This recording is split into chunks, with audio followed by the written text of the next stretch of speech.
अस्सलाम वालेकुम। इस वक्त हम मौजूद हैं मिट्टी थरपारकर में और यहाँ अलखिदमत फाउंडेशन सिंध ने हबको के ताउन से मेगा प्लांटेशन ड्राइव का इनेकाद किया, जिसमें 2000 पौधे आज हमने यहाँ पर लगाए हैं। अलखिदमत के वॉलंटियर्स की एक बहुत बड़ी टीम यहाँ मौजूद थी जिन्होंने इस पूरी एक्टिविटी में हिस्सा लिया।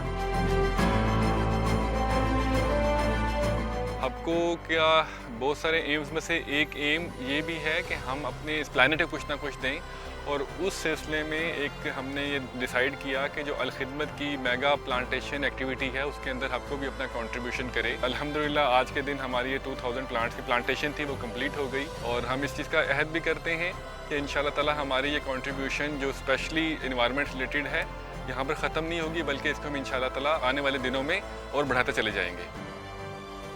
इस मौके पर हम अपने डोनर हबको का शुक्रिया अदा करते हैं कि उन्होंने इस अलखिदमत की ग्रीन पाकिस्तान मूवमेंट में अलखिदमत का साथ दिया और एक बहुत बड़ी मेगा प्लांटेशन ड्राइव के लिए अलखिदमत के साथ पार्टनर किया और कंट्रीब्यूट किया।